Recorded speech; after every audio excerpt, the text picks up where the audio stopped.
artículos en las principales revistas internacionales, entre las cuales Exemplaria Clásica, ECASMOS, Harvard Studies in Classical Philology, Glotta, Hermes, Materiali e Discussioni per l'analisi dei testi classici, Mnemosine, Museum Helveticum, Paideia, Rheinisches Museum für Philologie, The Classical Quarterly y Símbole Osloenses.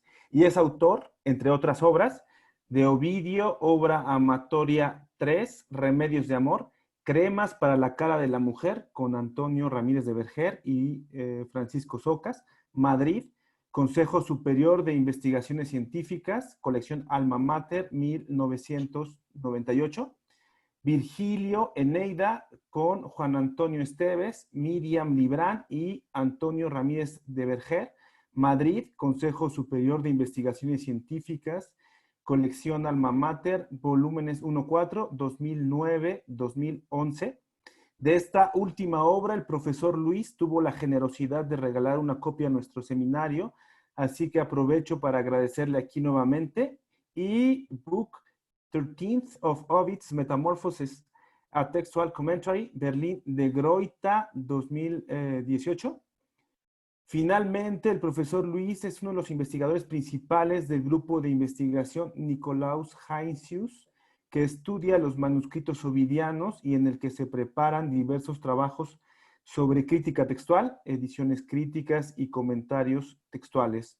El profesor Luis nos presentará hoy el trabajo hacia una nueva edición de las Metamorfosis de Ovidio, así que sin más le cedo la palabra. Por favor, profesor. Muchas gracias. Comienzo, por supuesto, agradeciendo al Instituto de Estudios Filológicos de la UNAM, en la persona de su director, el profesor Berruecos, esta amable invitación, y la personalizo especialmente en el profesor Baruch Martínez Cepeda, quien fue quien me cursó inicialmente la invitación, que acepté gustoso. Y el agradecimiento más efusivo, naturalmente, es para todos ustedes, los asistentes, por lo que supone de confianza, la confianza que han tenido en que en los próximos minutos yo tengo algo interesante que contarles. Entro sin más en el objeto de mi ponencia de esta tarde, aunque debo advertirles que el título de la ponencia se centra quizá excesivamente en las metamorfosis, de ellas les voy a hablar sin duda, pero más allá del ejemplo concreto de metamorfosis, mi intención es hacerles ver cómo en campos que para algunos podrían estar casi vedados de la filología, donde podría parecer que todo está hecho, hay sin embargo un enorme material y una potencialidad enorme y riquísima de trabajo por hacer. Comienzo con una afirmación que a muchos de ustedes les resultará ya harto conocida, y es que la tarea primaria de la filología es el establecimiento del texto. Y solo en un segundo momento, de forma secundaria, es tarea de la filología interpretarlo, sea desde el punto de vista gramatical o lingüístico, estilístico, literario o pragmático y doctrinal. Espero que haber comenzado con una cosa tan general no les haga perder la confianza ya en los 2 minutos apenas que llevo hablando. Si he comenzado así es porque esta definición, este principio evidente, estaría siendo olvidado en una medida no desdeñable desde mi punto de vista. Y no solo desde el mío, les invito, si les interesa este asunto del futuro de la filología, más que el futuro es el presente, en realidad lo que me preocupa, les invito a un libro de muy agradable lectura, el primero que les he dado en el folleto de textos o handout, a cargo del profesor de Harvard, Richard Tarrant, titulado Text Editors and Readers. Digamos que esa idea de todo lo que se puede hacer, esa idea ilusionante, permea casi todas las páginas de ese libro. Fíjense que yo escribí un artículo reseña del mismo en 2016 y lo titulé sintomáticamente In Search of Textual Heroes, en busca de héroes textuales, porque como van a ver, para esta tarea hacen falta muchos redaños, muchos arrestos y mucha ilusión. Me he permitido incluso ponerles un artículo mío reciente que aborda este tema de forma casi monográfica, exótica y estudios clásicos en el tercer milenio. No querría, sin embargo, dar a entender a ustedes que la filología en general y la filología latina en particular deban recomenzar, ser refundadas, que no se haya hecho nada, que no tengamos ya ediciones fiables sobre las que basar una exegesis cada vez más profunda. Pero sin duda me atrevo a afirmar que en lo que se refiere a la edición de los textos de las obras principales, y hago énfasis en esto, me estoy refiriendo a las obras principales, imagínense los autores secundarios o los autores menores, en lo que se refiere a la edición y fijación de estos textos, nos queda por hacer mucho más de lo que probablemente los propios filólogos estamos dispuestos a admitir. Hoy les traigo el ejemplo de una obra ciertamente no menor de la literatura universal, La Metamorfosis de Ovidio. Sobre ella se han escrito cientos de miles de páginas y otras tantas, con seguridad, están aún por escribir. Todos sabemos cuál es su configuración, la estructura de esta obra, cuál es su contenido, y se siguen escribiendo agudos ensayos sobre cualquier aspecto del poema, desde el controvertido género literario del mismo a la relación de Ovidio con el poder agusteo, desde la magia a la religión, a la sexualidad, mil aspectos. Se lo digo además, aprovecho para comunicarles que en un proyecto de investigación que tengo el honor de coordinar, estamos terminando en estos días una bibliografía crítica sobre Metamorfosis desde 1980 hasta 2014 que esperamos que vea la luz el próximo año en la revista alemana Lustrum. Pero ¿qué sabemos realmente sobre la forma, la manera en que las metamorfosis han llegado hasta nosotros? Saben ustedes que los profanos, los no filólogos, tienden a pensar que los textos están ahí como realidades ontológicas prácticamente. Alguno tenderá a pensar que a través del espacio y el tiempo los autores nos lo mandan en un email como documento adjunto. Los filólogos sabemos que eso no es así, que detrás de una edición del Quijote hay mucho, pero mucho trabajo. Sabemos, por ejemplo, que la tradición indirecta, es decir, las citas de fragmentos del poema de Metamorfosis a cargo de otros autores, unas citas tanto más valiosas cuanto más cercanas en el tiempo al momento de composición de la obra, sabemos, digo, que esta tradición indirecta es relativamente pobre si la comparamos, por ejemplo, con la de Virgilio. Y sabemos también que las llamadas narraciones lactantianas, de las que luego les hablaré, no ofrecen un testimonio de importancia realmente decisiva para la constitutio textus, para la fijación del texto. Y en este sentido, la relativamente reciente monografía de Pierluigi Leone Gatti, centrada en este tema, ha venido a demostrar documentalmente que esto es así, y esta relativa pobreza que decimos. Sabíamos también hasta hace pocos años que las metamorfosis nos habían sido transmitidas por unos 450 manuscritos datables entre el siglo IX y el siglo XVI y por unas 500 ediciones desde 1471, año en que se publican las dos ediciones príncipes en Bolonia y Roma, hasta la última, hasta nuestros días.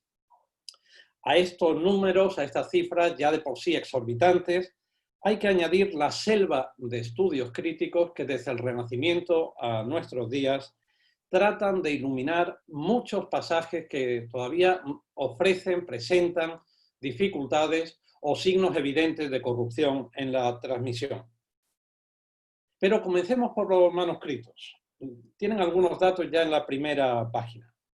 Una búsqueda más reciente y sistemática de testimonios conservados, realizada precisamente en Huelva por parte de los miembros de mi proyecto de investigación y particularmente por mi colega, el profesor Juan Antonio Estevez, ha elevado ese número de en torno a 450 hasta en torno a 570 testimonios manuscritos que ofrecen todo o parte del texto de las Metamorfosis. Y sin embargo, en la edición crítica más autorizada que tenemos en este momento para leer la Metamorfosis, que es del mismo Richard Tarrant de 2004, publicada en Oxford, en esa edición crítica magnífica se usan unos 50 manuscritos de esos 570.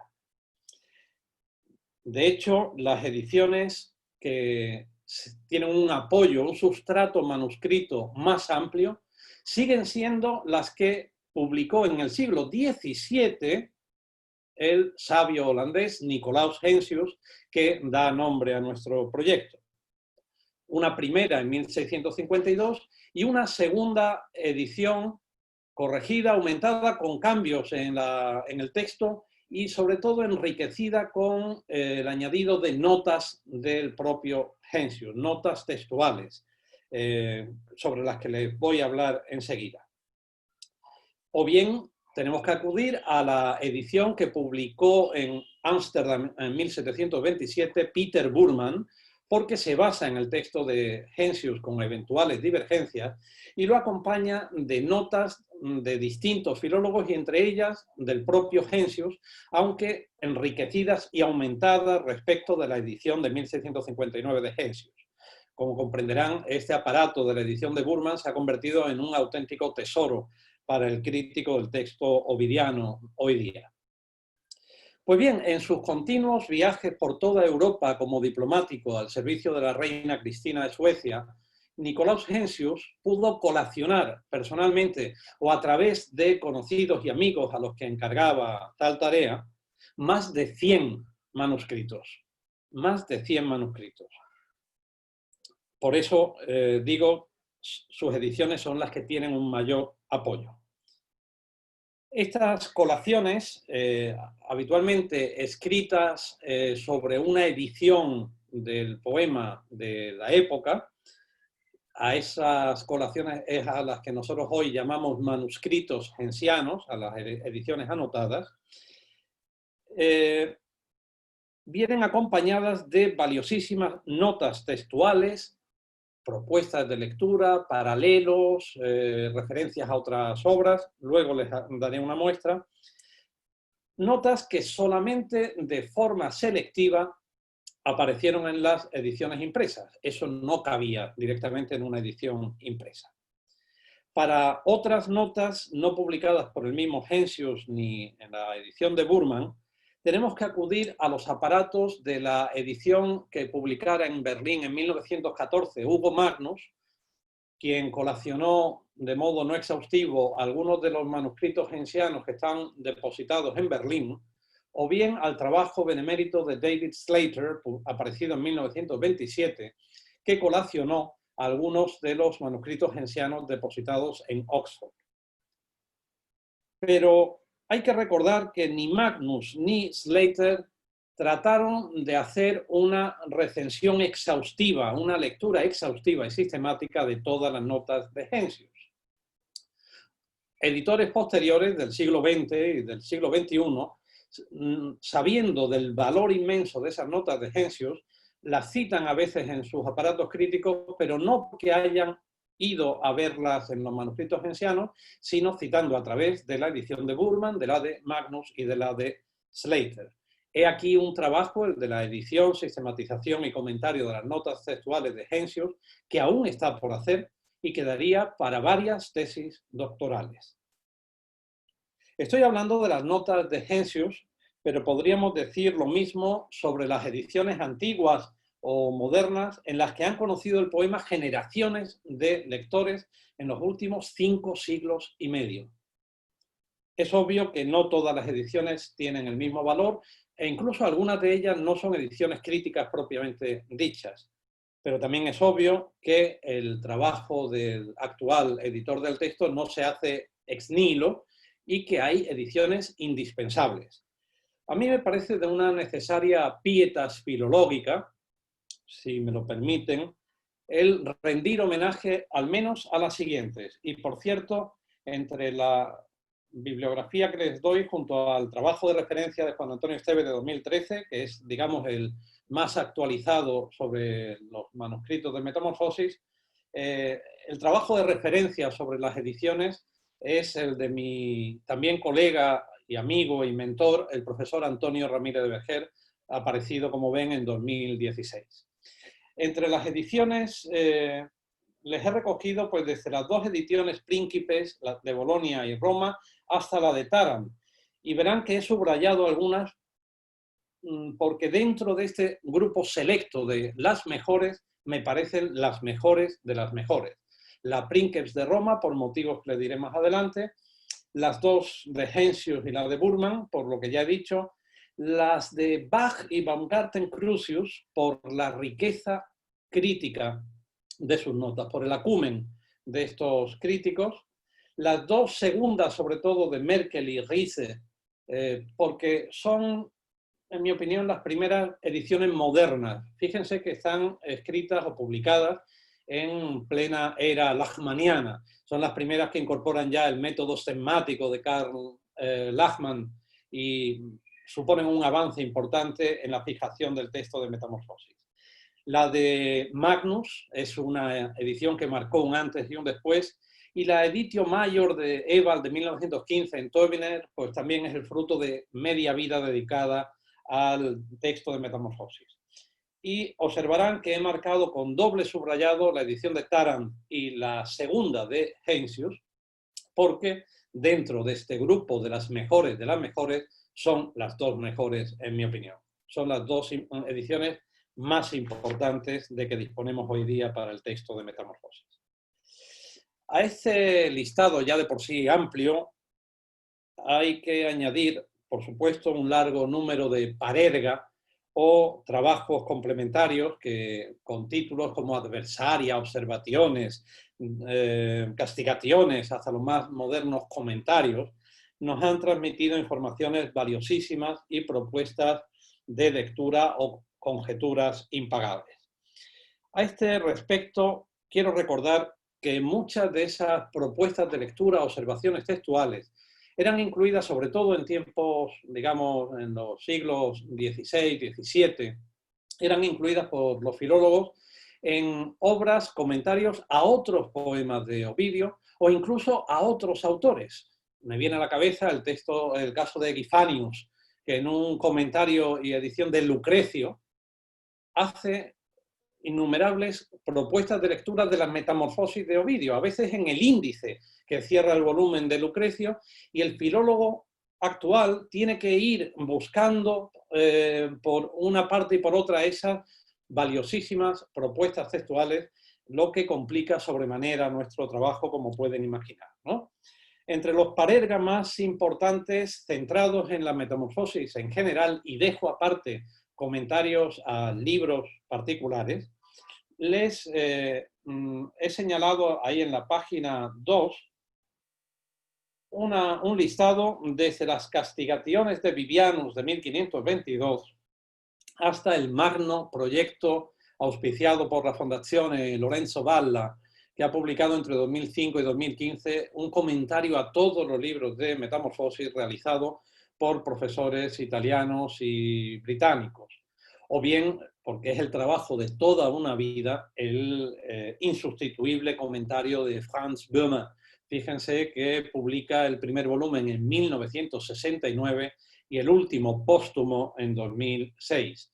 El resto de referencias que ven ahí tan pobretonas, apenas un apellido y un año, créanme, encierran tesoros, auténticos tesoros de inteligencia, de finura, de sensibilidad, como críticos del texto. Y son trabajos, por tanto, que hoy no podemos dejar de utilizar.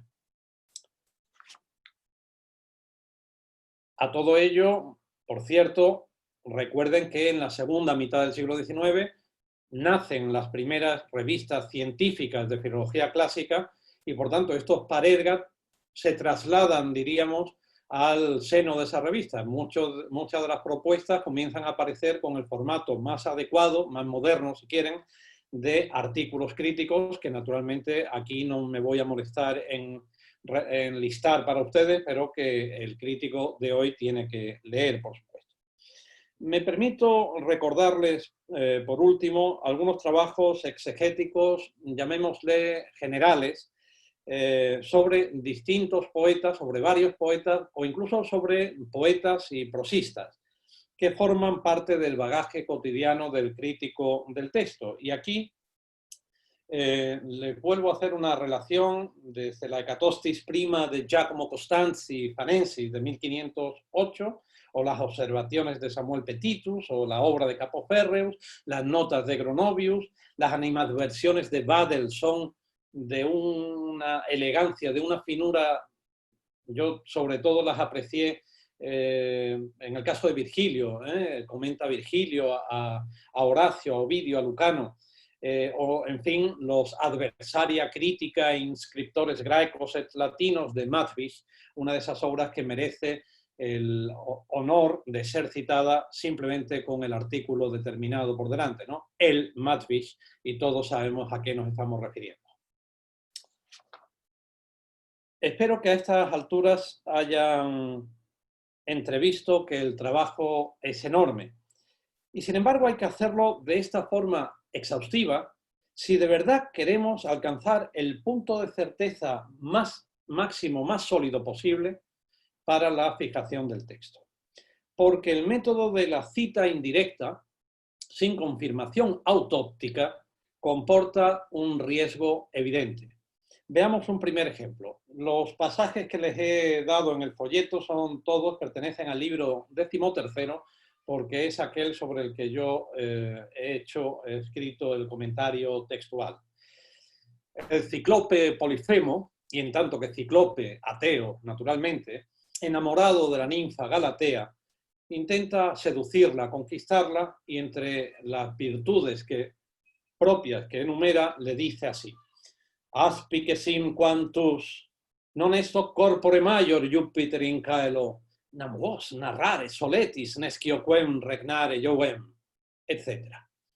Fíjate qué grande soy, no es mayor que este cuerpo Júpiter en el cielo, porque vosotros soléis contar que no sé qué Júpiter reina, etc. El aparato crítico que ven debajo pertenece a mi comentario textual. Tarrant, en el aparato crítico de su edición de 2004, dijo, como pueden ver ahí la cita, Nam Jovem in paréntesis posuit Magnus. Magnus puso entre paréntesis desde Nam hasta Jovem.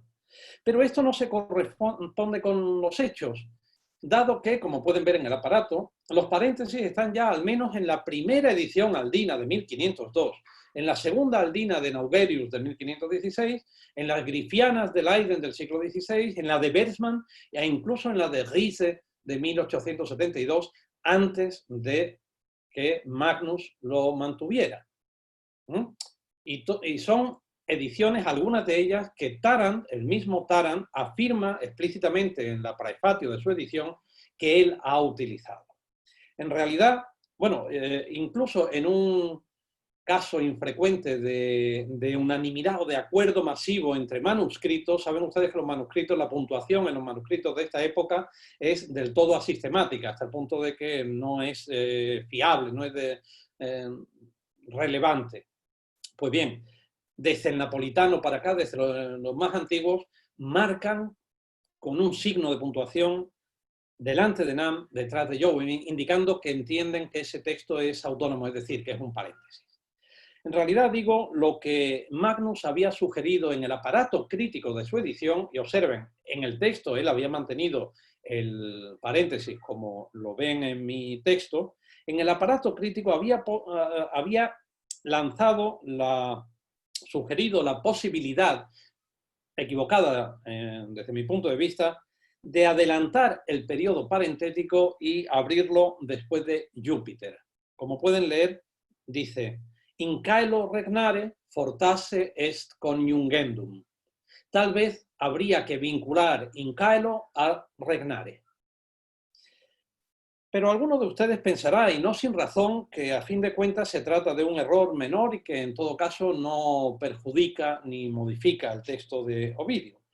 El problema, sin embargo, no es específico, sino un problema de método. Y no es solo, naturalmente, de Tarrant, sino, me atrevería a decir, de una mayoría de editores. Lo voy a decir sin ambajes. A menudo no hemos leído todo lo que decimos que hemos leído y nos limitamos a reproducir informaciones de otros colegas sin verificarlas. A este respecto me viene a la cabeza un artículo que publicó Antonio Ramírez de Verger en un volumen que sacamos en Huelva en 2017 y que tituló Sum cuique, a cada uno lo suyo, precisamente pidiendo que las citas se hagan de forma concreta y detallada. Les voy a poner otro ejemplo un poco más delicado del riesgo que comporta no leer lo que decimos que hemos leído. En este caso asistimos al planto, al lamento de la reina Hécuba cuando ve muerta a su hija Políxena. El texto de Ovidio dice: Nata tua quidenim superest, doro ultime matris, nata jaces videoque tuum mea vulnera pectus, et ne perdiderim quenquam sine caede meorum tu quoque vulnus sabes. Hija, dolor último, pues ¿qué me queda de tu madre? Hija, yace si veo heridas mías tu pecho. Y para que no hubiera perdido sin sangre a ninguno de los míos, también tú tienes herida. En el manuscrito Parisinus Latinus 8001 del siglo XII, cuya imagen les reproduzco en esta página 3 al pie, verán ustedes que la lectura del manuscrito en los 3 últimos versos dice, como pueden, acompáñenme en la lectura, et ne perdiderim quemquam sine caede meorum en quoque vulnus habes. En lugar de tu quoque vulnus habes, este manuscrito parisino dice en quoque vulnus habes. Les hago saber que la interjección en aparece sobrescrita al pronombre tú con una frecuencia muy alta, es una glosa que meten los estudiosos en los manuscritos, con lo cual el origen de esta variante podría estar en una glosa que se ha colado en el texto, un fenómeno recurrente en la transmisión manuscrita. Aunque no descarto tampoco un error paleográfico, dado que, como pueden ver ustedes, la grafía de en y de tú se parece bastante. Pues bien, este manuscrito parisino latino 8001 fue colacionado por Heinsius hasta en 2 ocasiones, en 2 de sus manuscritos que llamamos nosotros heinsianos. En el primero, que es este tercero de Oxford, o minúscula 3, es como lo llamamos nosotros en Huelva, verán ustedes que Heinsius subraya el pronombre tú y hace la anotación, la variante en el códice parisino, que por cierto él llama Berneggerianus. El problema es que la fotografía de que yo dispongo, como ven, ha hecho la anotación en el margen interior, en el cosido de la edición, y apenas se ve un trazo de lo que escribió Heinsius. Me tienen que creer, otro gesto de confianza esta tarde, ahí es donde él anotó la variante. Pero ya, si les enseño el tercer manuscrito heinsiano de Berlín en la página siguiente, aquí ya no hace falta que me crean. Fíjense, esto es una perfecta ilustración, ejemplo de lo que hay todavía inédito. Estas son las notas de Heinsius. En este manuscrito, en esta edición que él utiliza para sus anotaciones, observen que las páginas pares están en blanco y eso le viene de maravilla para llenarlas, literalmente, atestarlas de notas, de propuestas, de paralelos literarios. Y en el margen exterior, donde he marcado la flecha, ven ustedes está la colación. Ahí dice Heinsius en el verso 497, el manuscrito que él llama K mayúscula, porque él ya utilizaba el sistema de sigla que hoy utilizamos, el manuscrito K mayúscula, que es este Berneggerianus, da la variante en. Esto, pero ahora vuelvan por un momento a la página 3, por favor, a la imagen del manuscrito. Les he copiado debajo la nota de Heinsius de esta segunda edición. Verán, en la primera edición él publica et ne perdiderim tu quoque vulnus habes. ¿De acuerdo? En la segunda comete un error, un despiste, quizá incluso de vista, y lo que él había notado para el verso 497 lo atribuye al verso 496 y dice que el Bernekerianus, que este manuscrito, da la lectura en ne en 496 et placet. ¿Cómo no le iba a placer? ¿Cómo no le iba a gustar cuando Heinsius era un forofo de la interjección en? La propone a cada paso. No muchas de sus propuestas han sido aceptadas, pero con mucha frecuencia él cree que hay que restituir en donde hoy se lee otra cosa. Bien, el caso es que él lo edita así y, como de costumbre, Heinsius es seguido por buena parte de los editores, hasta el propio Tarrant, hasta hace 2 días, como están viendo.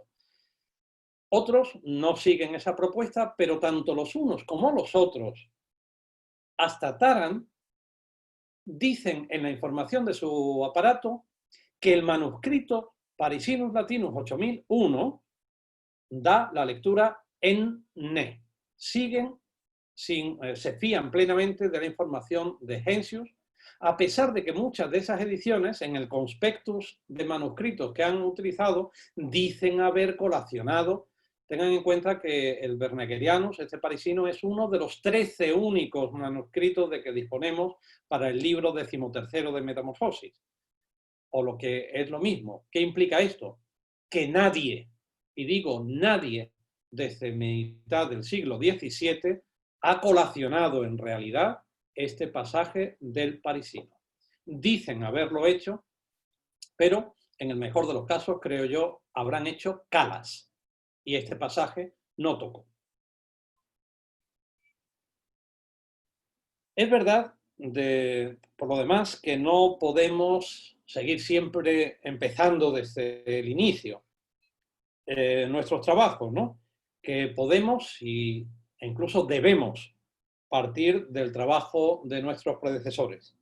Pero en el caso particular de la hermenéutica y exegética textual, yo creo que esta verdad debe tener por lo menos los siguientes límites, que yo llamo los 3 mandamientos del editor y que pueden ver en la página 6. En primer lugar, los manuscritos potiores, los principales, los más importantes, y las ediciones potiores, deben ser colacionados todos y en su integridad. Otra vez. Y luego les voy a poner un par de ejemplos de la importancia de esto, aparte del que ya acabamos de ver.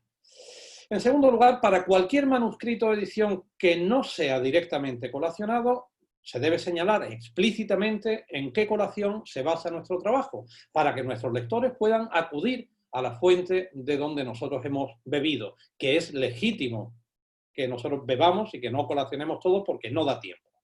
En tercer lugar, las notas críticas de cualquier tipo y de cualquier época deben ser leídas y analizadas íntegramente otra vez y citadas correspondientemente. Es decir, si yo anuncio que Heinsius en ese manuscrito tercero de Berlín dice algo, tengo que decir qué manuscrito es ese y en qué página, en la página 365. ¿De acuerdo?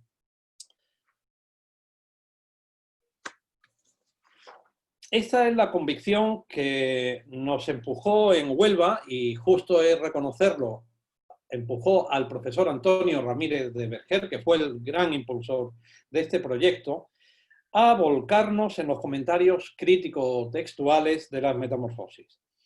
Por el momento están ya acabados y disponibles para la comunidad internacional en forma de tesis doctorales ya defendidas, los comentarios al libro tercero a cargo de Ángela Suárez, al séptimo a cargo de Elena Murcia, al décimo a cargo de Pera Fábregas y al undécimo hecho por Samuel Díez. Y están actualmente en curso de realización sendos comentarios textuales al libro 9 por parte de Víctor Pérez en la Universidad de Sevilla en una tesis que codirijo con el profesor José Solís, y al libro 8 a cargo de Filomena Bernardo en una tesis que codirijo con el profesor Giancarlo Abbamonte en la Universidad Federico II de Nápoles. Están también acabados el comentario al libro 13, que yo mismo, como les dijo Baruch, yo mismo publiqué en De Gruyter en 2018, y en la misma editorial se está publicando, va a salir el comentario al libro sexto a cargo de Antonio Ramírez de Vergel. Están muy adelantados los comentarios al libro 2 a cargo de José Antonio Bellido y al libro 12 a cargo de Juan Antonio Estevez. Este comentario, por desgracia, no se ha podido terminar ya por la pandemia. El profesor Estevez disponía de una estancia de investigación en Roma para acabarlo y todavía no ha podido desplazarse a Roma por motivos obvios, pero en todo caso espero que en los próximos meses esté culminado. Y se están realizando también los comentarios al libro cuarto por parte de Juan Fernández Valverde, al quinto por parte de Domingo Fernández Sanz y al libro 14 José Solís de los Santos es el encargado. El libro 15 lo estaba haciendo el añorado colega y amigo Georg Luck, profesor de la Johns Hopkins University de Baltimore, y cuando murió esas notas desordenadas, no sistematizadas aún, quedaron inéditas. A nosotros nos parecía que viniendo de una persona, un crítico de la talla de Luck, ese material no podía quedar en el olvido y lo publicamos así, tal cual, como notas inacabadas, en 2017 en Huelva, entre los Huelva Classical Monographs. Pero aquí tienen una tesis que está todavía por hacer, un comentario al libro 15 o al libro primero. En fin, si quieren trabajo, no lo duden que yo les doy trabajo de sobra. Solo tienen que hacer propuestas que me parezcan interesantes. Bien, les decía, estos trabajos exigen, como pueden imaginar, un empeño colectivo de búsqueda de información y después de búsqueda de documentos. Una de las convicciones más fuertes que he alcanzado en estos años, de hecho, es que un trabajo como la edición crítica de la Metamorfosis no es tarea para una sola persona, al menos no por el momento. En un esfuerzo que ha durado años, los colegas en Huelva hemos recogido las reproducciones de la mayoría de esos 570 manuscritos, de las ediciones, sobre todo las más antiguas, y de los Parerga, también sobre todo de los más antiguos. Ese material lo tenemos en formato digital, naturalmente, recogido aquí. Una parte importante de esta información la hemos puesto a disposición de la comunidad científica internacional a través de un sitio web no tan actualizado como nos gustaría, pero en España la situación es la que es y el apoyo a las humanidades es el que es. Una página web cuyo mérito tengo que atribuir por justicia a José Antonio Bellido, a mi colega José Antonio Bellido, en versión española o también en una versión inglesa. A ustedes la que les interesa es la española. La versión inglesa hace un par de años nos pidió permiso, autorización para alojarla en su sitio web, la Bayerische Staatsbibliothek de Múnich. Les he puesto aquí tan solo una captura de pantalla para que vean un poco de lo mucho que pueden encontrar ahí. Por ejemplo, en la descripción de manuscritos de Metamorfosis, pues le damos, esta es la primera captura, por orden alfabético de la sigla o el siglum que nosotros utilizamos para el manuscrito. Aparecen los ambrosianos de Milán, seguido de la datación más fiable para nosotros, el nombre catalográfico del manuscrito, referencias a otros catálogos, en este caso el de Munari, pero puede ser el de Coulson, el del propio Estevez, el nombre con que son citados por otros editores, como Heinsius, como Magnus, como Tarrant, etc. Y por último, detalles disponibles de descripción física del documento, con eventual remisión a páginas web cada vez afortunadamente más abundantes. En definitiva, nuestro objetivo es ofrecer toda la información que haya generado cada pasaje de la Metamorfosis, desde la tradición indirecta más antigua al manuscrito más reciente, desde la Editio Princeps al artículo crítico más reciente que se haya publicado. Pero tampoco rechazamos bajar a la arena, tirarnos al ruedo, cuando se trata de pasajes difíciles o directamente desesperados. El estudio de todos los testimonios sobre cualquier pasaje, con el añadido impagable de las argumentaciones de nuestros colegas desde los primeros tiempos, entenderán ustedes que nos permite muchas veces entrever vías plausibles para interpretar un texto como nos ha llegado, o bien para proponer enmiendas que sean razonadas y razonables. El método para estos trabajos de comentario textual consiste, pues, por orden, en la recogida, verificación y tratamiento o elaboración de los datos. En el comentario, el texto viene acompañado de un aparato crítico lo más breve posible, pero siempre exhaustivo, y después de la discusión verso a verso del pasaje objeto de análisis. Para garantizar la exhaustividad del aparato, añadimos al final del volumen un apéndice crítico donde el lector puede en todo momento encontrar in extenso información que, por afán de brevedad,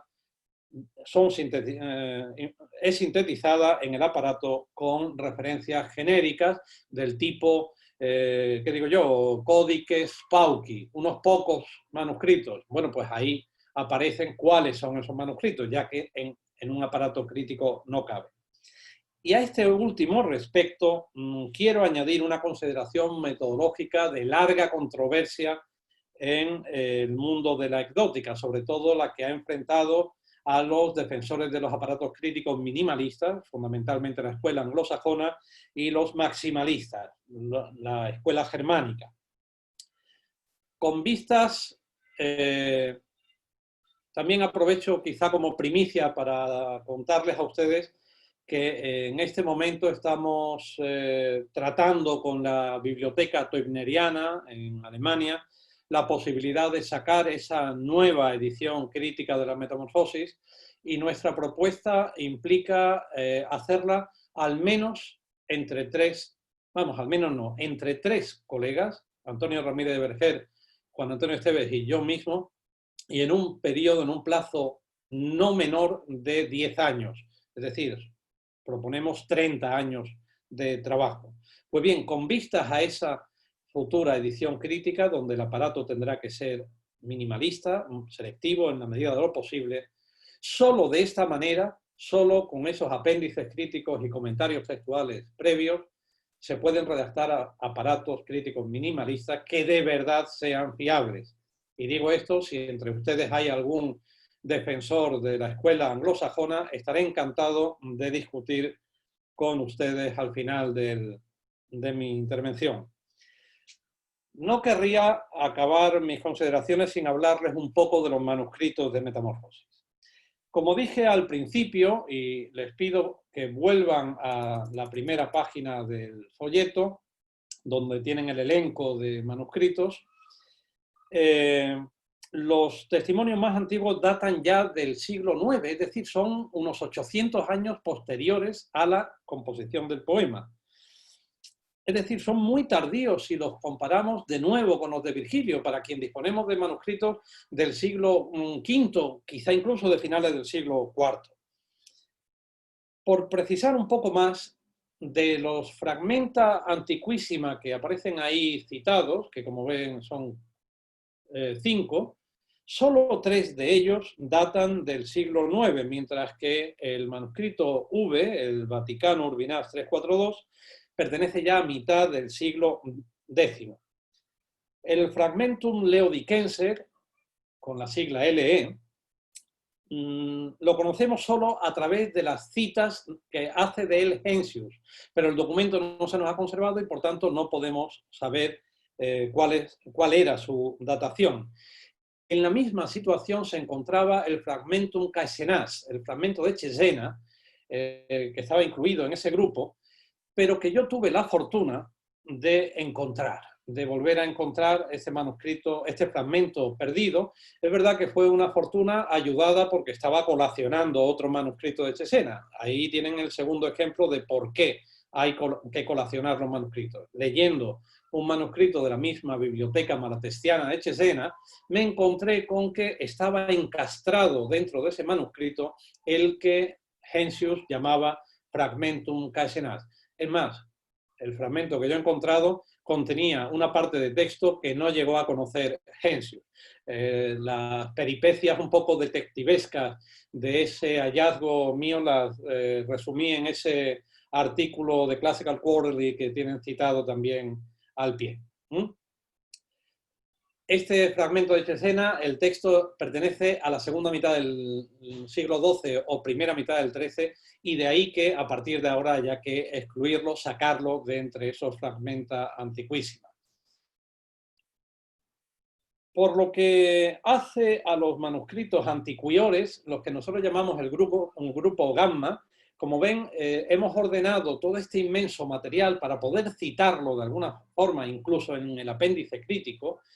Lo hemos separado en grupos cronológicos que hemos llamado gamma, delta, zeta, etcétera, que van por orden alfabético, separados con un espacio, y a continuación el siguiente grupo. Ahí tienen el elenco de todos ellos.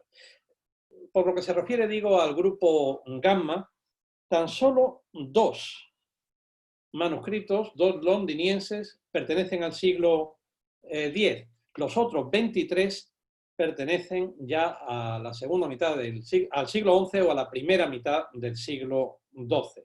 Como ven, son bastante tardíos. Ahora les vuelvo a rogar que vayan a la página 7 directamente. En este grupo de antiquiores, del grupo gamma, hemos podido verificar la división que ya en su día propuso Hugo Magnus. Es decir, que habitualmente el texto mejor nos ha sido transmitido por el manuscrito M, que tienen ahí, el Marcianus Florentinus 225, y por el Neapolitanus 4F3, el manuscrito N, a los que él llamaba familia O, oponiéndolo a la familia X, que sería el resto de manuscritos que habitualmente nos transmiten una lectura de peor calidad, cuando se presentan divergencias. A estos 2 manuscritos N está sido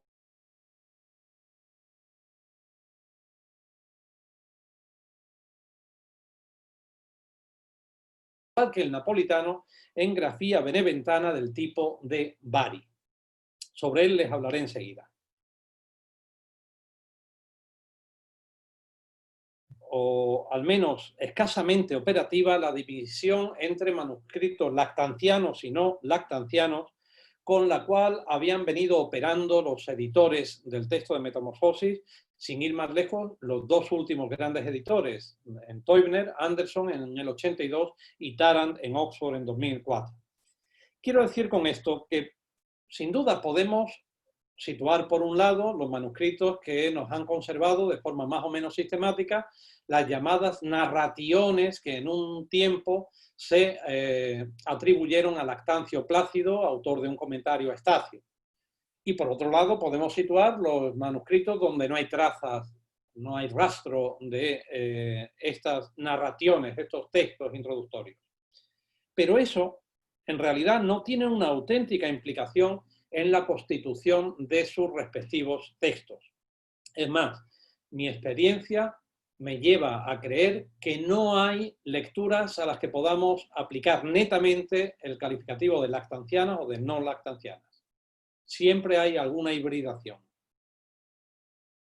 En definitiva, la única verdad obvia en lo que se refiere a la transmisión de la metamorfosis es una contaminación horizontal masiva.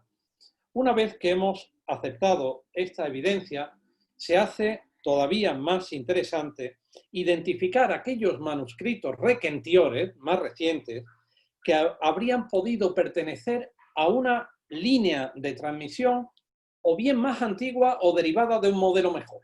Llámenle como quieran. A este respecto es importante no perder de vista esos códices requentiores que les señalo también en esa página 7, por ejemplo MO y N2, V16 o esos del siglo XV que ven encabezados por Beotre, por el tercer bononiense. Es importante no perderlos de vista porque pertenecen a la misma familia de M y de N, es decir, pertenecen a la familia O. Y a ellos hay que añadir las respectivas copias en limpio del Marcianus, como ven, LR27, hecho en el año 1456, y para el napolitano el códice que llamamos LR8, el octavo laurenciano, cuyo texto llega solamente hasta el libro 11, verso 66. Quiero recordar aquí también la estrecha vinculación que hemos podido poner en evidencia en los trabajos de mis colegas y mío entre dos manuscritos del siglo XV, LR22 y V30, los tienen ahí relacionados, y la Editio Princeps de Roma, Aleriensis 1471. Y de ahí que yo le dé más importancia a la edición Príncipes de Roma que a la de Bolonia de Puteolanus, porque la de Roma pertenece a la familia O y la de Puteolanus a la familia X. Es importante que estos tres documentos, los dos manuscritos y la edición, ofrezcan variantes que solo aparecen atestiguadas por el marciano o el marciano y el napolitano. Pero son igualmente significativas sus divergencias. A veces se trata de lecciones singulares de estos tres manuscritos frente al resto de la tradición.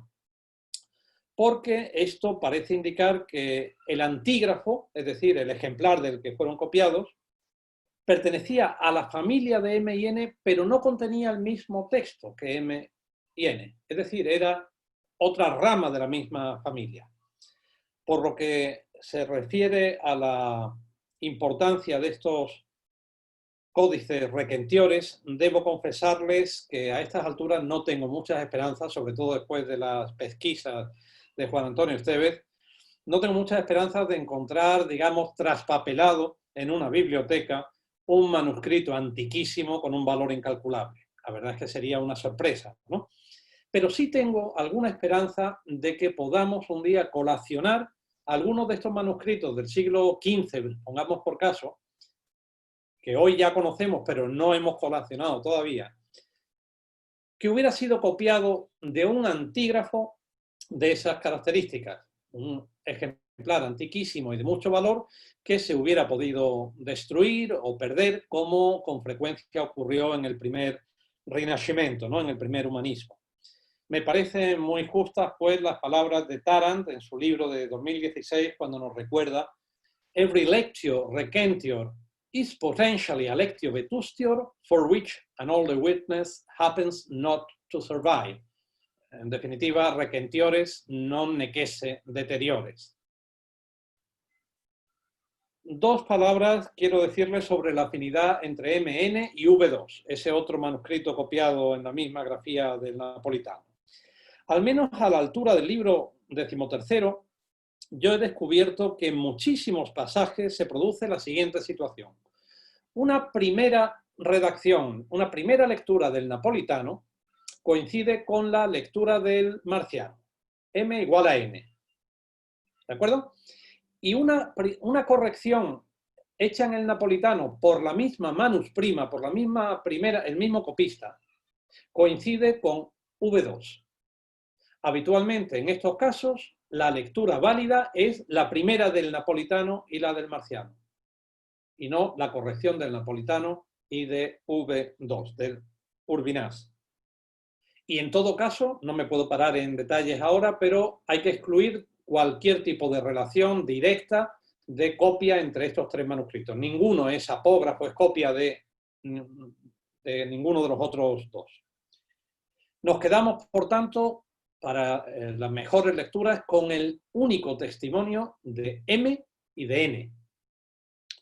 La relación entre ambos es evidente por sus divergencias comunes, a veces ellos dos solos frente al resto de la tradición, pero también porque ambos son códices mútilos, truncos, se interrumpen hacia el final del libro 14, en el verso 830 el marciano, en el 838 el napolitano.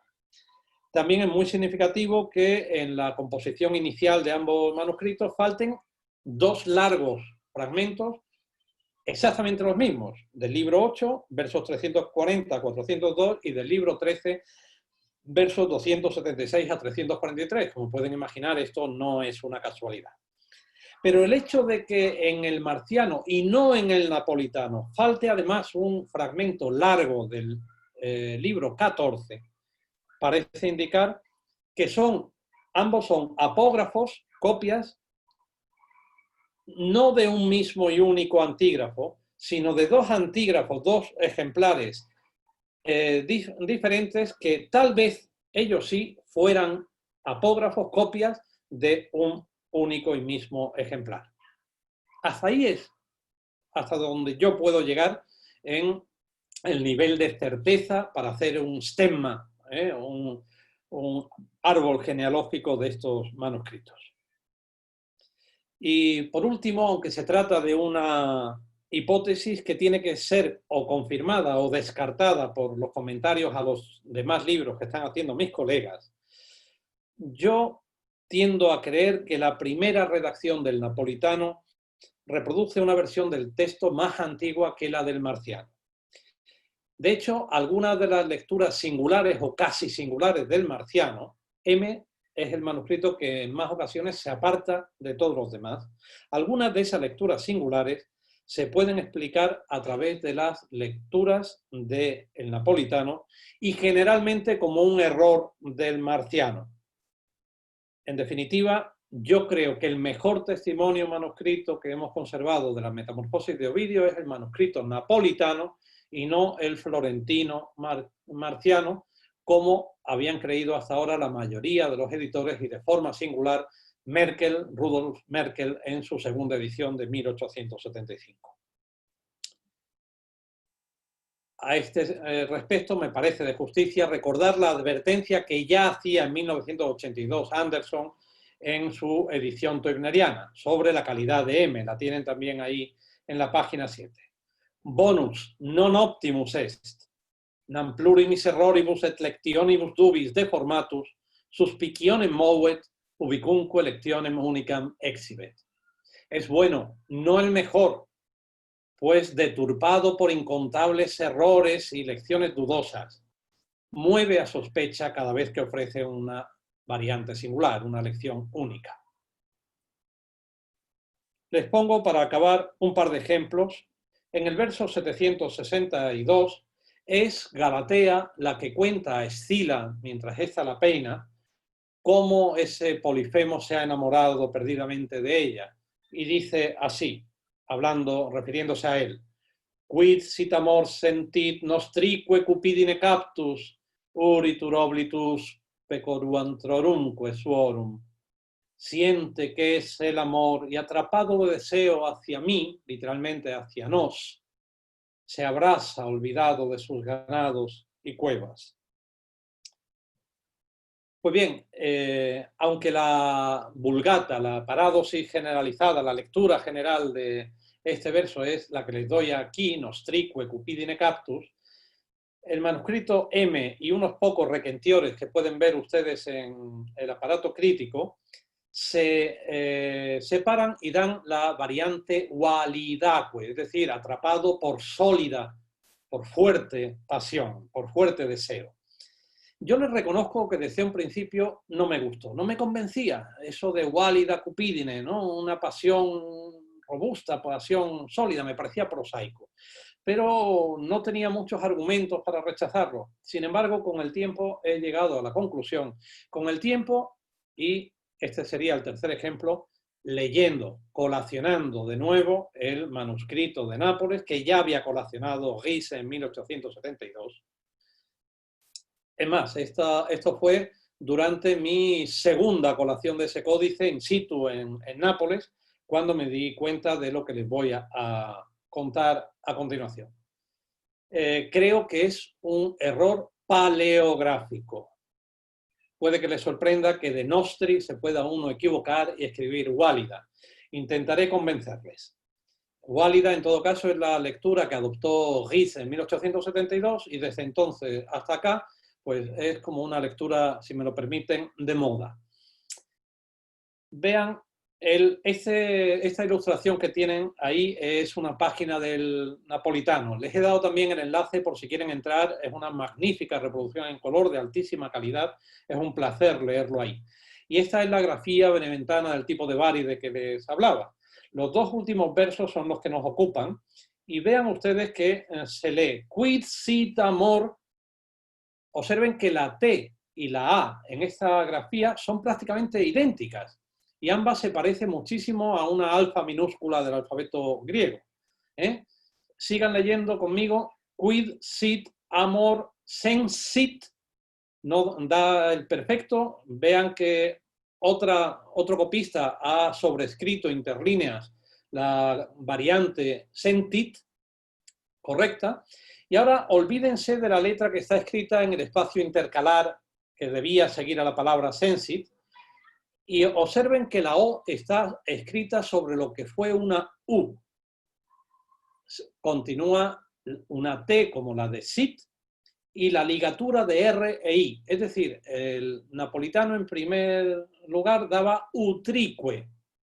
Por cierto, en un matritensis, en un manuscrito de Madrid, he encontrado la variante uterque.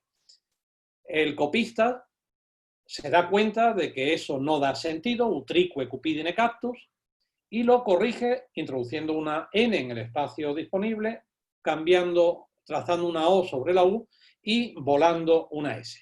¿De acuerdo? Por lo mismo que les acabo de decir de que la T y la A son tan parecidas, si hacen ustedes el esfuerzo de leer utrique ahí, verán que se puede leer igualmente como uarique. Uarique. Y si ahora observan la ligatura de RI, verán que no es difícil entenderla como una L y una I, ualique. De hecho, en este mismo manuscrito, la ligatura de LI la pueden ver en el verso anterior, la última palabra, olimpi, y verán que no difiere mucho. No sabemos en el antígrafo del napolitano cómo estaba escrito, si se leía uarique, ualique. Eso, y esta es mi hipótesis, fue lo que se encontró el copista del marciano, salto ahora al marciano, y vio que no daba sentido y tuvo la ocurrencia, ingeniosa sin duda, de corregirlo en ualidaque. El programa o la aplicación Zoom no me permite ver cuántos de ustedes se están removiendo en sus asientos y frunciendo el ceño, poco convencidos con mi hipótesis. Ya, de hecho, no me ha permitido conocer la hermosa tierra de México, como sin duda habría preferido a estar en mi casa en este momento, ¿no? Pero voy a intentar convencerles con un segundo ejemplo.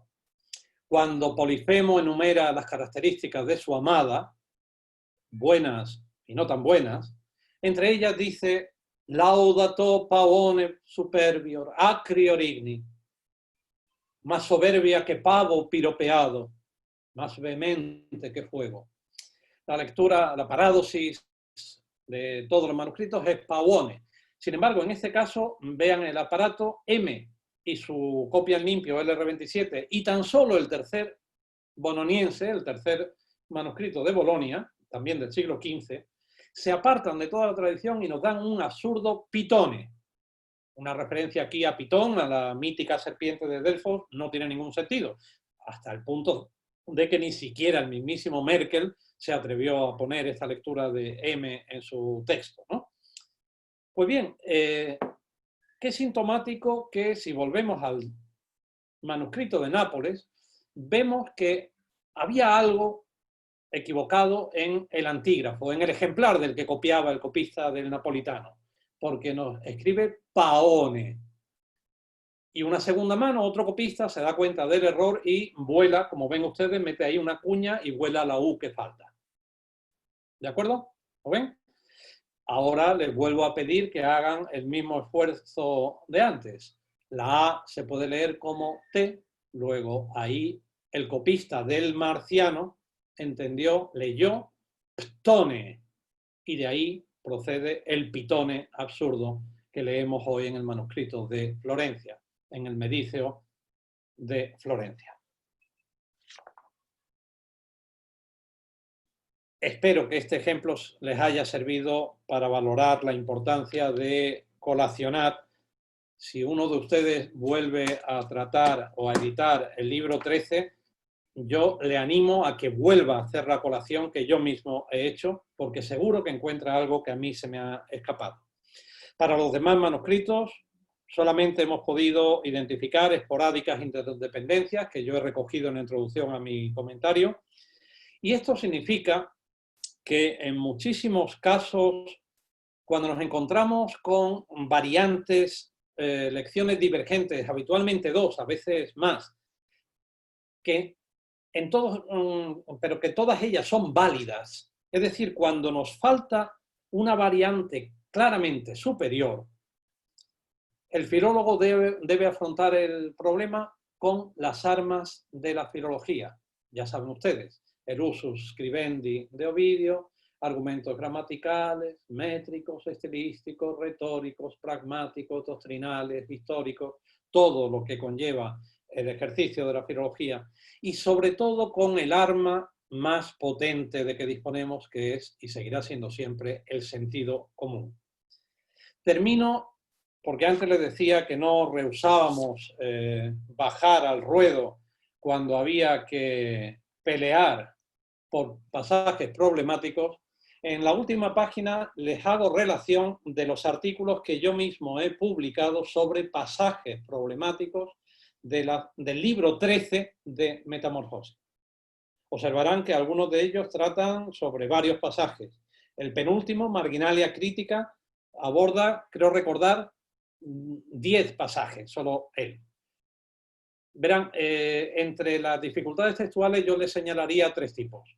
Unas dificultades, llamémosle menores, en las que los editores y los filólogos nos hemos puesto de acuerdo, hay consenso, y esto lo digo con todas las prevenciones posibles, porque el consenso en ciencia no tiene por qué ser algo positivo, pero digamos que no nos peleamos de momento por esos pasajes.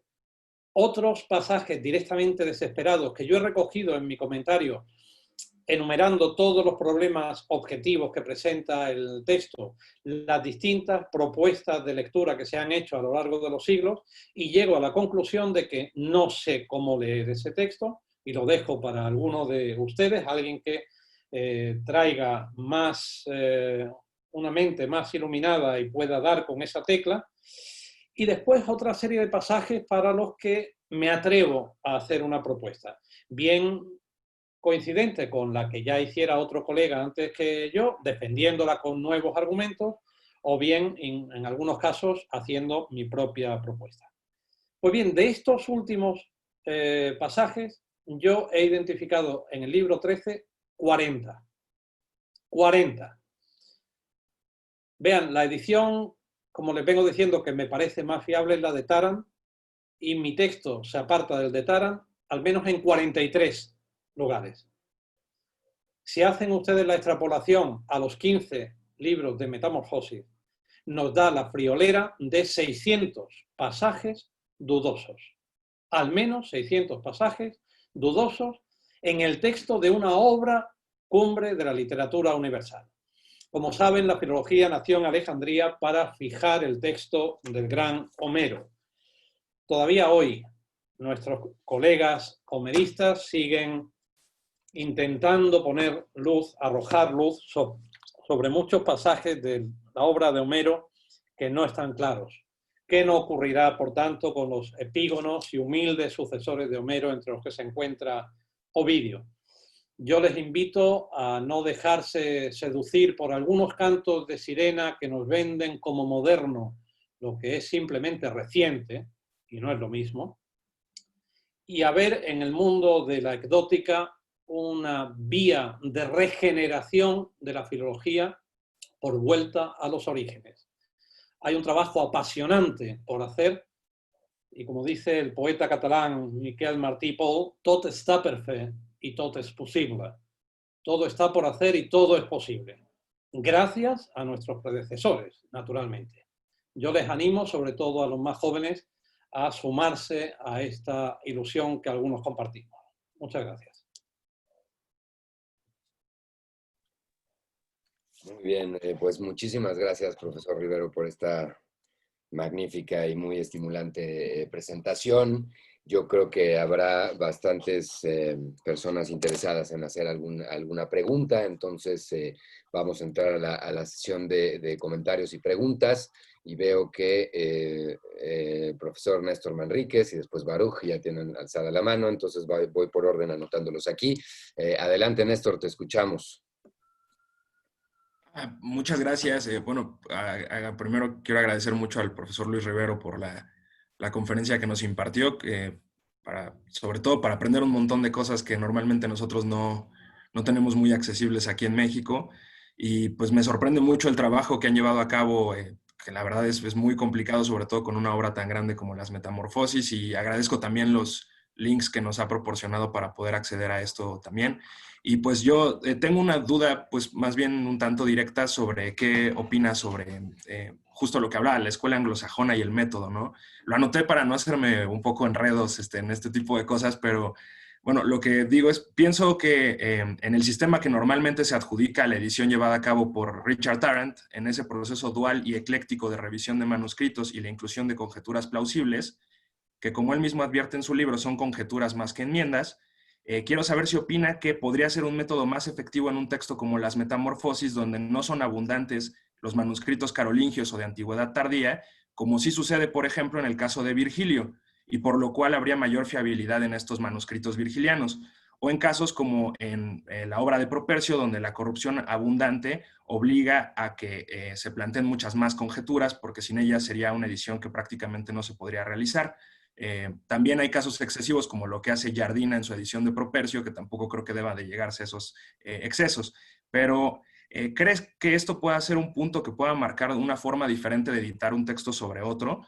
Comenté un poco al respecto con el profesor Stephen Harrison y él cree que, como usted bien lo expone, y por ejemplo Stephen Hayward también lo dice en su reseña a la edición de Tarrant, hay errores a corregir en la edición de pero la recepción de manuscritos ya copiados abundantemente puede implicar la necesidad de incorporar conservadora o experimentalmente una mayor cantidad de conjeturas. Entonces quería saber qué opinaba al respecto y de nuevo muchas gracias por su exposición. Gracias, profesor. Vamos a ver, lo primero, evidentemente usted ha enumerado varias ediciones muy diferentes. Cada edición exige un método. Eso es quizá la primera premisa de la que debemos partir. Ha puesto usted el caso, yo diría, desesperado de Propercio, donde el peso de los manuscritos es mucho menor. Muchas veces he pensado que el método de Lachmann solo pudo desarrollarse a partir de una obra como la de Lucrecio, donde es factible. En los demás casos, pues es muy difícil hacer un stemma y las limitaciones del método de Lachmann se hacen más dolorosamente visibles, ¿no? Mi idea, aún así, es que hoy estamos en una situación distinta de aquella en que se encontraban nuestros predecesores del siglo XX, no le digo ya del siglo XIX, en el siguiente sentido. Hoy nosotros podemos aspirar a ediciones holísticas prácticamente. Podemos aspirar a conocer todos los manuscritos conservados de cada obra. Verán, nosotros viajamos lo que podemos por las bibliotecas de Europa, pero como les he dicho antes, el apoyo a las humanidades tampoco da para poder viajar demasiado. Con esto le quiero decir, mi compañero Juan Antonio Esteves ha encontrado la mayoría de esos manuscritos desde su sillón y despacho de Huelva. Y en este sentido también comenzaba su intervención hablando de que ustedes son menos accesibles para ustedes muchos de estos materiales. Huelva es el último rincón de España, se lo puedo asegurar. Nadie habría apostado por nosotros a comienzos del año 2000. Y sin embargo, la única herramienta necesaria es la valentía, la ilusión por hacer las cosas bien. Y de ahí que les haya encarecido el animarse a hacer esto. Esto se puede hacer en México, naturalmente, que pueden, por eso les he animado. Si alguien quiere hacer el comentario textual, yo le envío un disco duro exterior, externo, donde están todos esos manuscritos, todas esas ediciones, Parerga y todo ese material con el que se puede hacer un excelente comentario textual. Así de simple. Y esto vale para Propercio, para Ovidio y para Lucrecio. Nosotros actualmente estamos trabajando, los mismos 3 profesores que he mencionado antes, estamos preparando una edición para Alma Mater de Horacio, de los epodos y las odas de Horacio.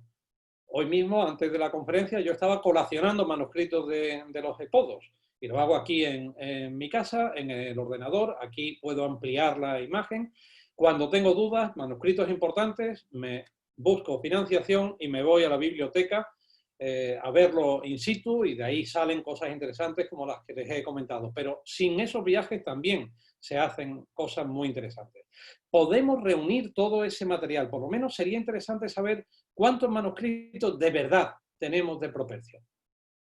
Colacionar en una segunda fase, y estoy hablando de décadas, porque eso no se hace en 2 días, colacionar todo ese material. Aquella práctica de la eliminatio codicum, ¿recuerdan ustedes? Eliminar, descartar códices porque, no, esta es una copia de tal otro códice, luego no lo leo. No, no, usted lo lee hasta el final, porque en la última página puede saltar la sorpresa. Cuando tengamos acumulada toda esa información, entonces estaremos en mejores condiciones de acometer la edición crítica de cada obra. Y naturalmente, a lo mejor al final, pues para Propercio, tiene que prevalecer el acumen crítico, la conjetura, el arte de la conjetura, porque los manuscritos se ve que entran en vía muerta, por decirlo de alguna manera. Con Virgilio, pues claro, mi experiencia, por ejemplo, con la Eneida de Virgilio y después con Ovidio ha sido muy diferente.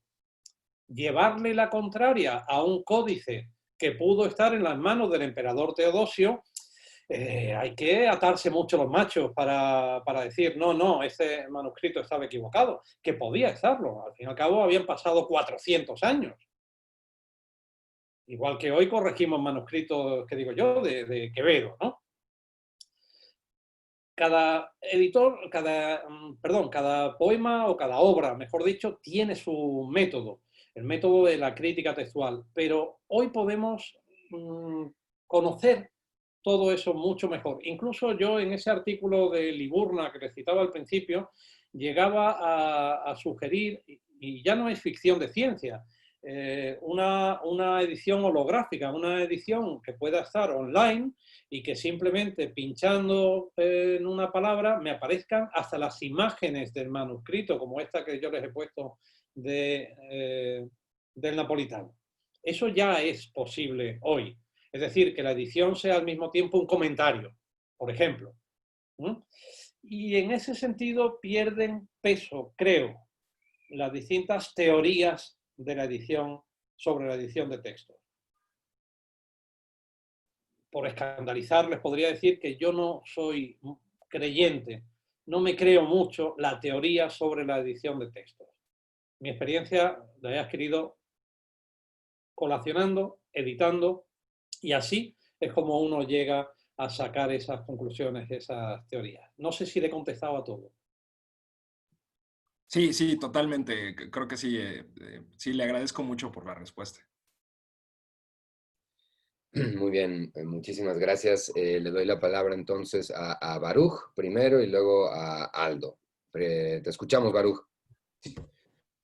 Antes que nada, obviamente, muchas gracias, Luis, por tu espléndida conferencia. Tengo un par de, no sé si sean preguntas o exactamente qué, pero bueno. ¿Tienen un catálogo exhaustivo de los manuscritos? Porque, o sea, veo que en su página hay un catálogo, pero no sé, pienso en el catálogo de Anderson de los manuscritos estacianos, ¿no? Que es muy rico. En ese sentido, desconozco cuál sea la situación, pero quisiera saber yo si ustedes también toman en consideración los comentarios medievales. Baruch, Se quitó te pusiste mute y ya te dejamos de oír. Nos quedamos medievales. Sí, perdón, sí, decía yo. Ay. Sí, desconozco cuál es la situación, pero no sé si ustedes también utilicen comentarios medievales. No sé cuál es, o sea, veo que en el catálogo Translation Commentarium no hay una entrada, si estoy en lo correcto. Pero bueno, quisiera saber si ustedes también los toman en cuenta. Luego, Luis, el punto 3 de los mandamientos, ¿no? Las notas críticas de cualquier tipo y época deben ser leídas y analizadas íntegramente y citadas correspondientemente. Sí, pero en ese sentido, también para esto faltan a veces como instrumentos, ¿no? ¿Hay algún instrumento en el que se trate la tradición exegética ovidiana? Pienso en la monografía de Berlincourt, ¿no? De Estacio, de Barth. Sí. Ustedes en lo particular tienen una lista de exegetas con los que trabajan, ¿no? Pero también pensaba en esto de tener herramientas específicas, porque trabajar, como bien sabes, con libros de la estampa, perdón, de la imprenta, no mecánica es difícil, ¿no? Porque los ejemplares pueden ser diferentes uno del otro, ¿no? Entonces, por eso pienso que se necesita quizá un estudio previo, en fin. Y una última cosa que es quizá una curiosidad. ¿Han identificado el manuscrito del que se ha derivado alguno de los incunables ovidianos? Sería todo. Bien, respecto al catálogo, si lo que preguntas es si hemos publicado un volumen con, digamos, el estado actual de los manuscritos, no se ha hecho. Como sabes, el catálogo fundamental es el de Franco Munari, que él mismo fue actualizando con sucesivos addendas, que luego enriqueció Frank Coulson, con addenda, a los addendas de Munari, y luego la actuación de Juan Antonio Esteves viene a ser un nuevo addendum, y es el último, el más actualizado y sobre todo quizá el más vistoso en la medida en que incrementa sobre aquellos 450. Cuando yo hablaba de 450 me refería no al primitivo catálogo de Munari, sino a la situación después de todos los addendas de Munari y Coulson, ¿no? Hoy entiendo que, por eso decía que es el trabajo de referencia. Si alguien quiere saber qué manuscritos hay de la Metamorfosis, tiene que ir al trabajo de Juan Antonio Esteves, que remitirá sucesivamente, remite a los catálogos previos. No se ha escrito uno, entre otras cosas, Baruch, porque no me lo había planteado hasta tu pregunta, pero quizá el género del catálogo de manuscritos cada vez tiene menos viabilidad en versión impresa. Si os fijáis, disponiendo de páginas web que son actualizables, ¿qué sentido tiene sacar un catálogo que pasado mañana, después de ese artículo de 2013, Juan Antonio Esteves ha encontrado nuevos fragmentos? Con lo cual habría que estar continuamente actualizando esos catálogos y para eso es mejor, creo, el formato online, el formato digital, quiero decir, ¿no? Respecto de los comentarios medievales, nosotros los tenemos en cuenta y sobre todo estamos muy en contacto con Frank Coulson, que es quien, como sabes, ha trabajado más el Ovidio medieval, la transmisión, las versiones del Ovidio moralizado y demás, pero tampoco, a esto me refería también con la monografía de Pierluigi Leone Gatti. No hay un material, al menos en lo que hemos alcanzado a comprender, en el caso de la Metamorfosis de Ovidio, no hay un material textual especialmente interesante. Son interesantes más bien en sentido contrario, quiero decir, nosotros le damos mucha importancia a manuscritos que no aportan un gran texto porque son los ejemplares en que leyeron, pues qué digo yo, Petrarca. Frente a la línea anglosajona que es tan parca que no se debe citar nada más que aquello esencial para la Constitutio Textus. Vale, estamos de acuerdo en el aparato crítico de la edición, eso es relevante, pero también es relevante una lectura abandonada porque sabemos que no era ovidiana, si fue la lectura que siguió Petrarca cuando conoció la Metamorfosis, porque luego Petrarca imitó a Ovidio con esa falsa lectura, por ejemplo. Luego, eso es un material que es de interés para otros colegas de otras disciplinas, los romanistas, por ejemplo. Nosotros tenemos una colega en Barcelona especializada en literatura catalana que está estudiando las traducciones medievales y renacentistas al catalán de Metamorfosis y le interesan esos manuscritos, no le interesan los manuscritos mejores. Ese es otro elemento que dejo aquí también para reflexión. Respecto de las notas críticas, no sé si te he entendido. Yo lo que digo es que nos hemos marcado la obligación de recoger propuestas de lectura allá donde las haya. Naturalmente, todos los artículos críticos que se publican cada año y que aparecen en la Nephrologique, eso va de suyo, ¿no? Pero es que también, pues, ¿qué digo yo? Las observaciones o las propuestas que hizo Passeratius en su edición de Propercio, que en medio de la discusión de un pasaje de Propercio dice, por cierto, en Ovidio Metamorfosis hay que leer de esta otra manera. Bueno, pues hay que decir que es en la edición de Passerat del año tal y en la página tal. A eso es a lo que me refiero. Y por cierto, volviendo a aquella bibliografía crítica de Lustrum que he anunciado para el año próximo, mi colega Antonio Ramírez de Verger se ha encargado del apartado de crítica del texto. Y en la versión que yo he tenido como editor del volumen, he tenido que no maquetar, pero casi revisar a fondo, me parece que salen 200 páginas, solo ese apartado. Antonio Ramírez de Verger va poniendo la bibliografía de cada verso de cada libro de Metamorfosis, incluidos todos los artículos que hablan de ese pasaje. A eso nos referimos con el aporte de información. Uno debe trabajar de la forma más cómoda posible, ya que tiene que leer tanto, pues por lo menos que no nos lo pongan imposible diciendo que una conjetura era de un autor cuando en realidad era de otro. Y el motivo de los errores en las citas viene habitualmente de que no se ha leído la fuente. Son referencias indirectas, como puse en el ejemplo. Y por último, de los incunables, pues hemos intentado establecer algunas filiaciones. A ver, tenía apuntado, yo precisamente en las próximas semanas tengo comprometido con Gilberto Biondi, el director de la revista Paideia, un artículo que tengo que redactar precisamente sobre la editio Princeps Romana y esos dos manuscritos, el 22 laurenciano y el 30 vaticano, el V30 y el R22, intentando ver qué relación exacta hay entre ellos, porque no se acaba de ver cuál es copia de cuál, ¿no?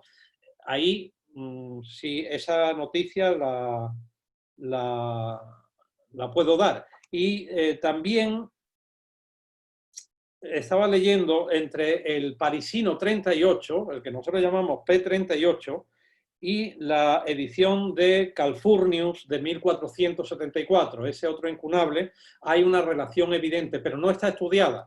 Quiero decir con esto, no sabemos si el manuscrito es el antígrafo de la edición o es el apógrafo, es decir, es un manuscritus, un codex de scriptus, una copia hecha a partir de la edición. Eso lo tendrá que determinar un estudio más detallado. Y yo, en cierta ocasión, pues anoté que la edición de Puteolanus, la otra Princeps de Bolonia, tenía una relación muy estrecha también con la de Calfurnio de 1480, pero ya ahí nos metemos en la relación entre las ediciones, ¿no? Y eso nos lleva a otro mundo, el mundo de la primera imprenta, ¿no? Los primeros años o décadas de la imprenta, que como bien sabes es un mundo aparte en el que, bueno, pues yo de momento prefiero no meterme. Ya tengo bastante con la crítica del texto. Sí, gracias. En el caso de los comentarios medievales, digo, sí, obviamente es cierto lo que tú dices, pero también pienso que a veces, sobre todo en los casos en los que un comentarista conoce dos lecturas, eso también pues es Sí, sí, sí, un naturalmente. testimonio, ¿no?, de la circulación de una variante, ¿no? Entonces, creo que Yo por eso. te invito a que leas el trabajo en el bimilenario de Ovidio. En Huelva organizamos un simposio al que acudieron pues, Richard Tarrant, Stephen Hayward, Frank Coulson, una nómina de colegas sin duda de lujo, ¿no? Luego publicamos los trabajos en un volumen que apareció en 2017. Añejo, ¿no? No, en 2018 se publicó y lo titulamos Vivam, ¿no? En honor a la última palabra de la metamorfosis, Wigwam. Y ahí el trabajo de Frank Coulson precisamente versa sobre comentarios medievales de Pierre Bergsuir y otros, y la transmisión del texto de metamorfosis en esos comentarios medievales. Puede interesarte ese capítulo. Sí, gracias. No, y en cuanto a la tradición exegética, o sea, también creo que antes de emplear esos materiales, ¿no? Esa serie de conjeturas, sobre todo creo yo entre el siglo XV y XVII, o sea, es bueno como contar con un estudio previo, por eso citaba el caso de Berlincourt, ¿no? Porque a veces no se le atribuye, como tú decías, ¿no? Una conjetura a uno que quizá no sea de ese, ¿no? Por eso preguntaba si alguien estaba trabajando con eso, ¿no? O sea, sistematizar. No, en nuestro grupo no, porque ya ves que ni siquiera que hay todavía algún libro pendiente de encargar y varios pendientes de culminar. Entonces nosotros de momento estamos centrados en los comentarios textuales. No, no hemos trabajado esa otra rama. Muchísimas gracias, A Luis. ti. Muy bien, muchas gracias, Baruch. Muchas gracias, profesor Rivero. Le doy ahora la palabra a Aldo Toledo, que alzó la mano desde hace rato. Adelante, Aldo. Gracias, buenas tardes a todos. Gracias a Bernardo y a Baruch por este ciclo de conferencias. Gracias, profesor Rivero, por este riquísimo intercambio de su trabajo. Bueno, había muchas cosas que me interesaría preguntar, pero por cuestión de tiempo creo que lo voy a reducir a una pregunta y un comentario. La pregunta sería con respecto al Neapolitanus. Usted comenta que además de ser del siglo XI, bueno, entre el siglo XI y el siglo XII, llega hasta el libro 11, verso 66. Mi pregunta es... No, perdón, creo que hay un error, si me permite. Claro, por favor. El napolitano llega hasta el libro 14, verso 838. Sí, pero el que llega hasta 1166 es la copia en limpio del napolitano, que es el que llamamos nosotros LR8, el octavo laurenciano, que es de la segunda mitad del siglo XIII. Muchísimas gracias. Sí, muchas gracias por la aclaración. Bueno, de todos modos, considerando que llega hasta el 14, ¿cuáles son o sea, es una condición física el que llega hasta el 14? Es decir, ¿se perdieron los demás folios o no alcanzaron a llegar al final? ¿Y qué nos puede decir eso del antígrafo del que se copió? Pues parece, no se trata de un problema, digamos, codicológico. No es que... bueno, antes me he expresado yo mal porque he dicho que eran manuscritos mútilos y no son mútilos. Mútilos sería propiamente, efectivamente, si se le hubieran perdido ese material. No, es que acaban ahí y eso significa que el antígrafo acababa también ahí. ¿Por qué en un caso en el marciano en el verso 830 y el otro en el 838? Bueno, pues podríamos pensar que cada uno tenía un antígrafo diferente y que esos 8 versos quedaron en el vuelto de un folio. No le sé decir porque es pura especulación, como ven. Pero la laguna, si le quiere llamar así, que afecta al final del libro 14 y a todo el libro 15 no es de esos dos códices, es imputable a los antígrafos. Ah, de acuerdo. Entonces, con esa información podemos decir que los antígrafos estaban incompletos de por sí. Sí, y la grafía beneventana del tipo de Bari también representa un papel importante en esa historia que está por escribir. Nosotros todavía no tenemos elementos y no la hemos escrito en cualquier caso. Sí le adelanto que en este sentido tiene mucha importancia el monasterio de Montecassino, porque el manuscrito napolitano estuvo vinculado a Montecassino, probablemente fueron copiados. El antígrafo en algún momento fue copiado en Montecassino con esa grafía de Benevento. Y en algún momento alguien debió trasladar hacia el norte de Italia un ejemplar copiado en Montecassino, en esa grafía, y de ahí procede, entre otros, el Marcianus Florentinus, que ya está escrito en una grafía distinta. Recuerdo que en ese simposio que acabo de mencionar en Huelva, el profesor Stephen Hayworth, que como saben está realizando una nueva edición de los fastos de Ovidio, barajaba la hipótesis de que uno de los potissimi, de los manuscritos más importantes de los fastos, hubiera sido copiado en Montecassino y llevado hacia el norte. Cuando dijo eso, en la intervención tras su conferencia, en el debate, quiero decir, yo compartí con él esto que estamos hablando aquí, porque se repite la misma secuencia. No sé si se trataba de un mismo manuscrito con todos los Opera Omnia de Ovidio, que fue llevado al norte de Italia o a Francia, o bien distintos manuscritos que siguieron ese mismo derrotero desde Montecassino hacia el norte. Pero algo ha debido pasar ahí, porque algunos errores del Marciano, como ven, me parece que de forma bastante razonable, hay dudas razonables para pensar que el copista leyó algo que tenía que ver con la grafía beneventana, con esa confusión de la T y la A, para empezar. Otros detalles podrían quizás rastrearse.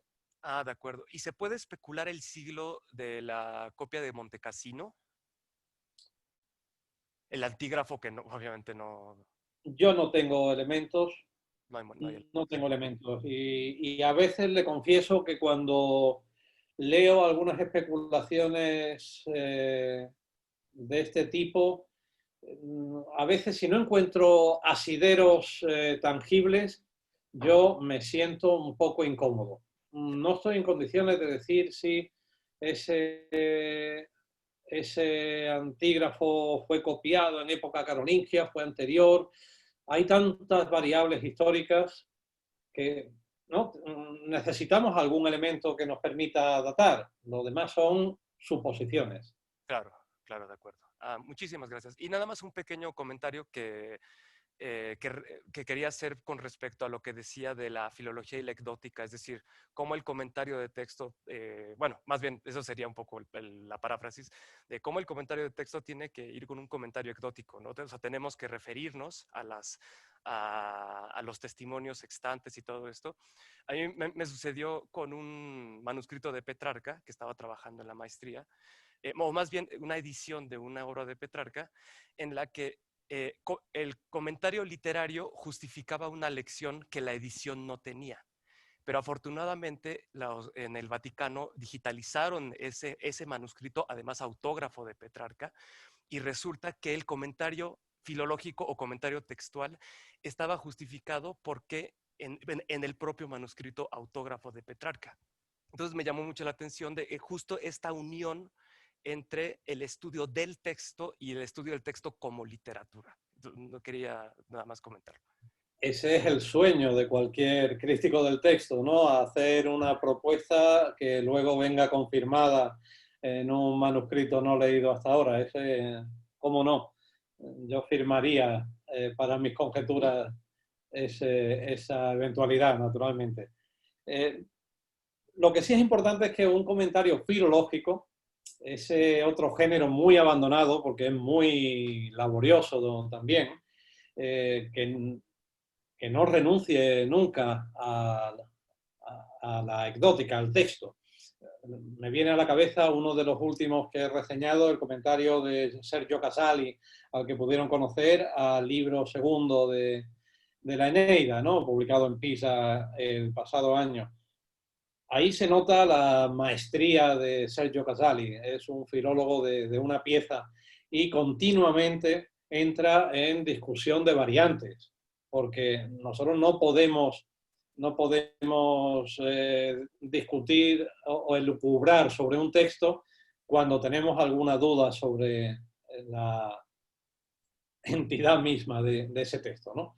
A mí me gustan los comentarios filológicos que incluyen, y lo digo porque no voy a mencionar ninguno, pero los hay, que parecen hacer el comentario sobre la última versión que hayan bajado de Internet. Deplorable, desde mi punto de vista. Muchas gracias, profesor. Muchas gracias, profesor y Aldo. No sé si alguien más tenga alguna pregunta.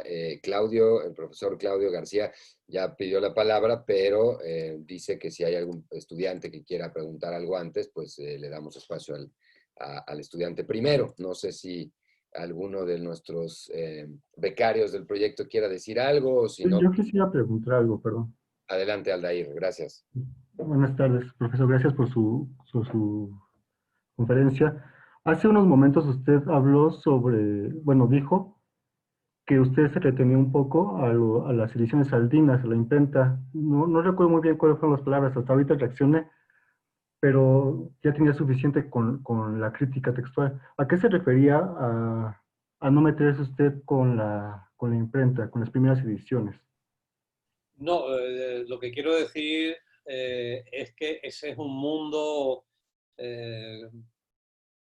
para especialistas, es decir, uno se puede especializar, entra en el ámbito de la bibliografía y todas las décadas que siguieron al descubrimiento de la imprenta, el establecimiento de los primeros talleres en Italia, aparte naturalmente de toda Europa, ¿no?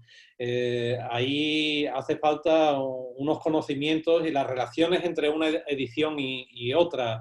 En algunos casos se producían ediciones piratas, por ejemplo. La primera edición de Rafael Regius de la Metamorfosis apareció en 1493 y aparece siempre la primera legítima, porque alguien le había pirateado, igual que hoy en Internet, le había pirateado la edición y la había sacado un par de meses antes.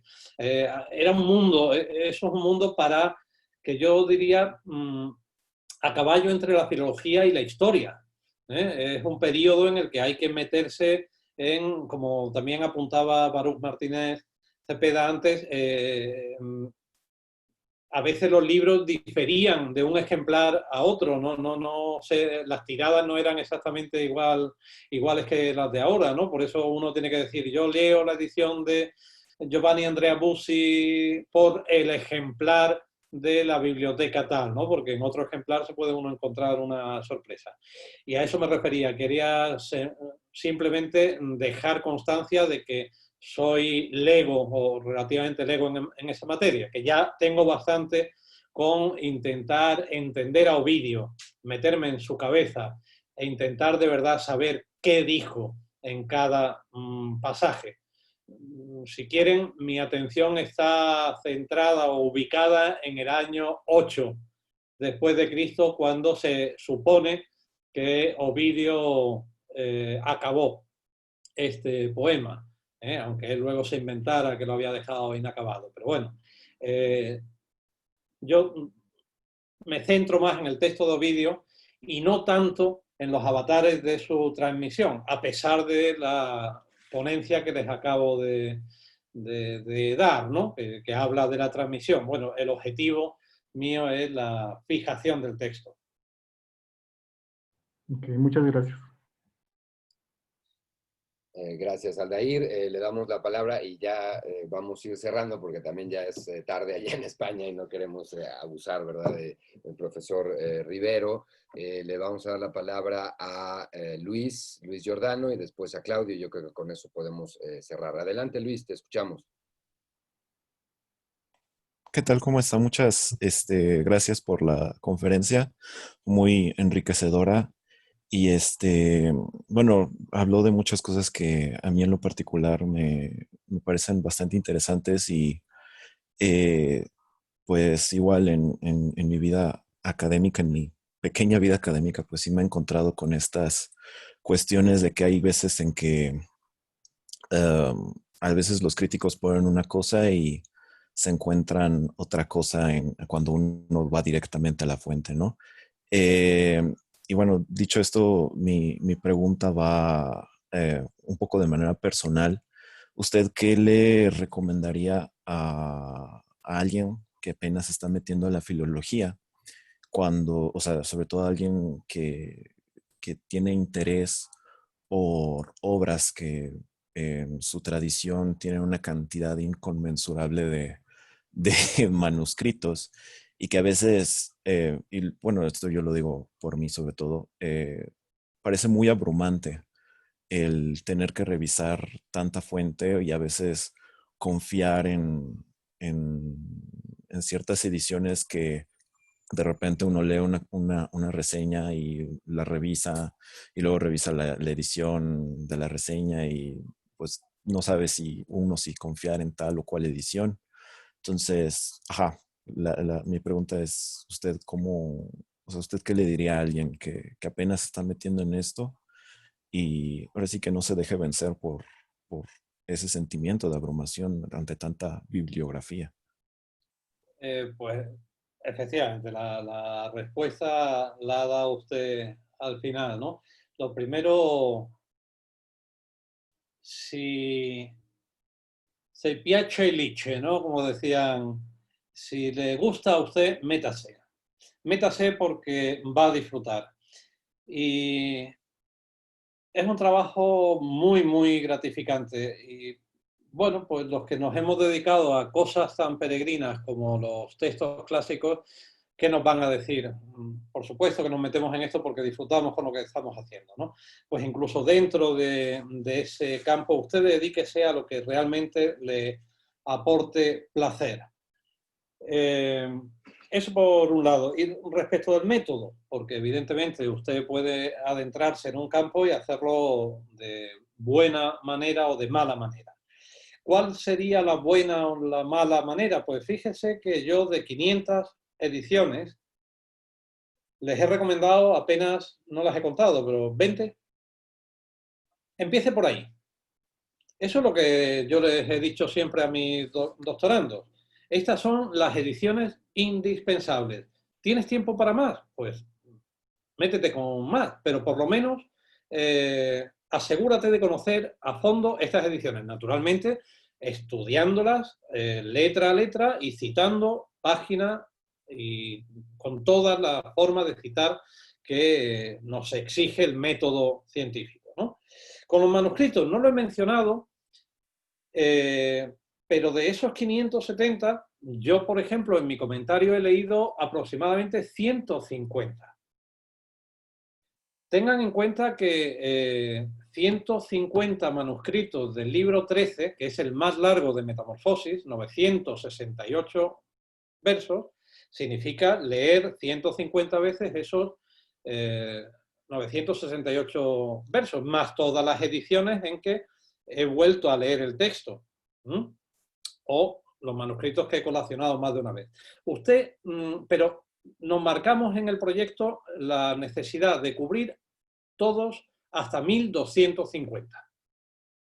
Que nuestros trabajos pudieran decir, miren, todos los más antiguos los hemos leído. Somos los primeros que aportamos ese valor añadido.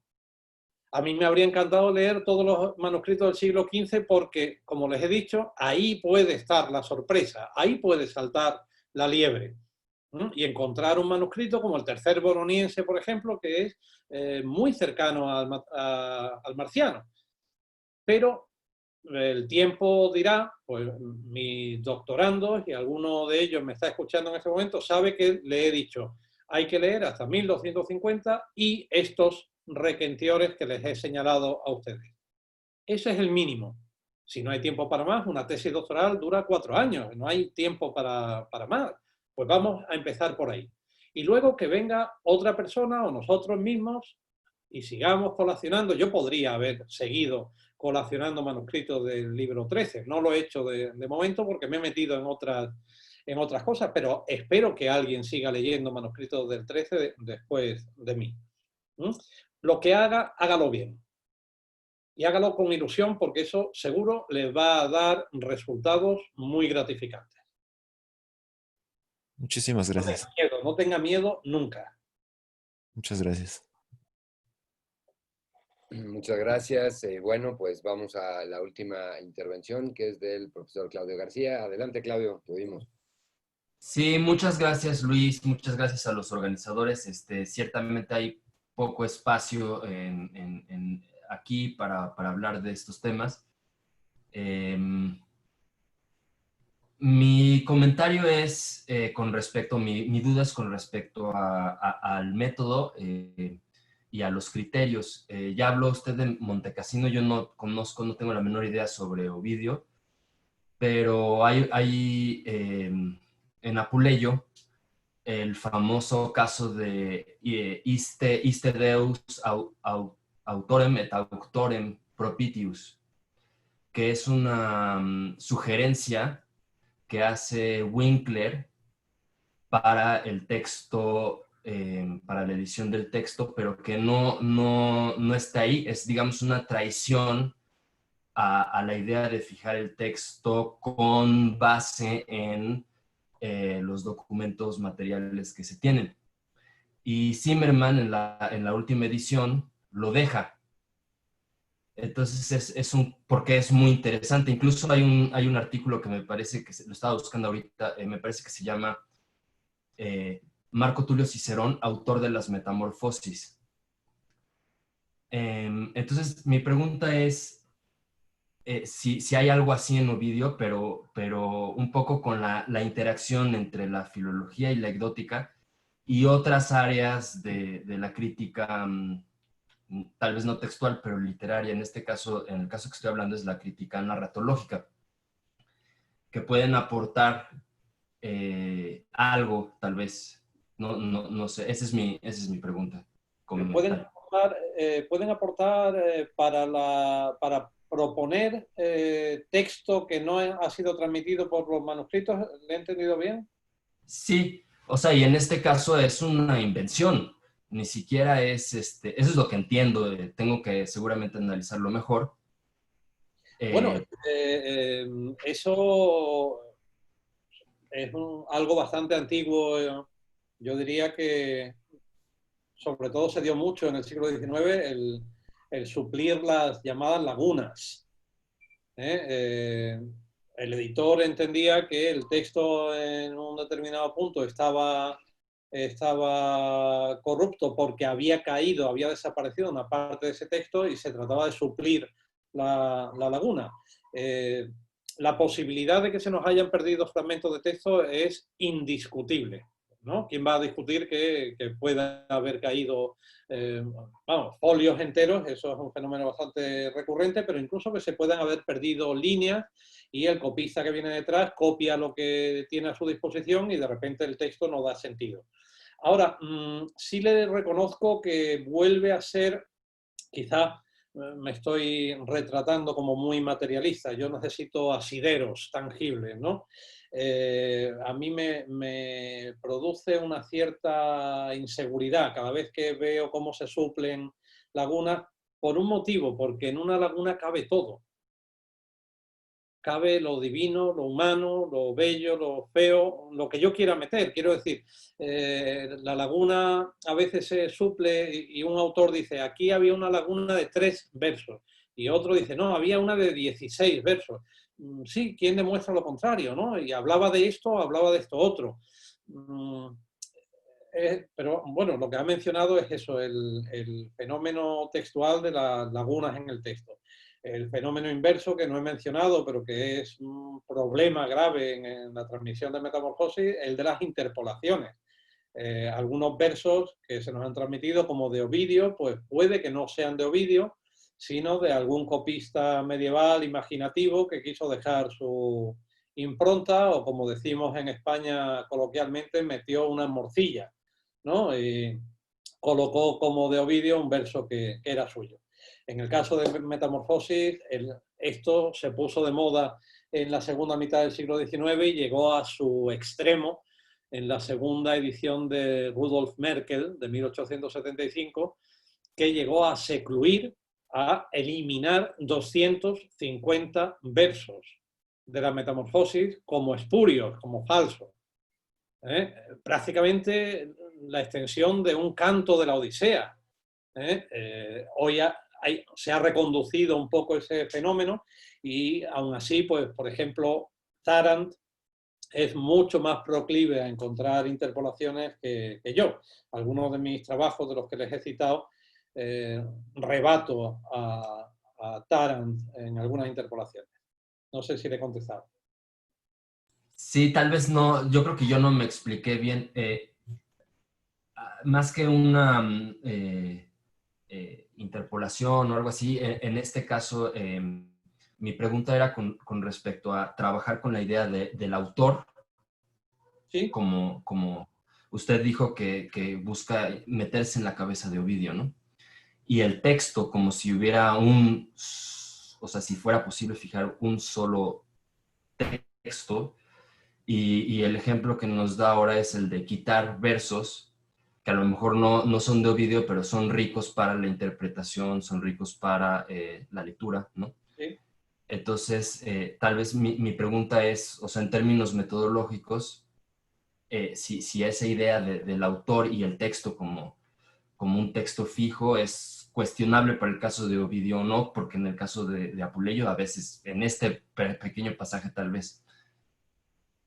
Pero sigo sin tener claro si le estoy entendiendo. Vamos a ver. ¿Se refiere al concepto de autoría o bien al fenómeno de las dobles redacciones que también se postularon para la Metamorfosis? Es decir, que el poeta hubiera podido dejar dos versiones distintas de un mismo pasaje y que hubieran llegado a nosotros a través de los manuscritos medievales. Esto sobre todo se da en el libro 8, porque hay pasajes que parecen redundantes y algún crítico ha pensado que en realidad son excluyentes, o que aparece uno o aparece el otro, y ambos procedían de la mano de Ovidio. Ese es el asunto de las dobles redacciones, pero del mismo autor. No es, digamos, cercano al problema de la interpolación, pero sin duda no es el mismo. Ahora, muchas gracias. del autor, pues es un desideratum. Eso lo tenemos claro todos los editores o críticos del texto. Nosotros aspiramos a encontrar el texto de Ovidio, el de Virgilio, el de Horacio. ¿Es un proceso que algún día se va a cerrar? Pues probablemente no, porque cada generación aporta una perspectiva nueva que faltaba a los predecesores y aporta una luz distinta. No digo que se vaya mejorando con el tiempo, yo no tengo esa idea de progreso, pero sí se enriquece con nuevas perspectivas. Muchas gracias. A usted. Bueno, pues muy bien, yo creo que ya tuvimos un debate bastante rico. Si nadie tiene nada más que decir, pues agradecemos muchísimo al profesor Rivero esta charla, que yo creo que para nosotros es muy importante, justo por este, vamos a decirle así, complejo de inferioridad propio de la filología clásica hecha desde rincones alejados de Europa y desde los márgenes, ¿no?, de la filología clásica europea, que nos dicen siempre, ¿no?, la cantaleta de que crítica textual desde México ninguno va a poder hacer, ¿no? Y nosotros tendríamos entonces que vernos confinados a hacer una filología de segunda clase, ¿no?, siempre subordinada a las academias de primer mundo. Entonces, en ese sentido, de veras que para nosotros ha sido esto muy, muy enriquecedor. Hemos aprendido mucho de su charla. y además nos da un aire muy, muy estimulante y fresco a alumnos y profesores para atrevernos a trabajar los textos, colacionarlos y demás. Así que bueno, muchísimas gracias en verdad, profesor Rivero. Gracias a ustedes y no tengan miedo que tampoco desde España se supone que podríamos dedicarnos a esas tareas y lo hemos hecho. Gracias. Muchas gracias. Y gracias a todos los asistentes. Muchas gracias.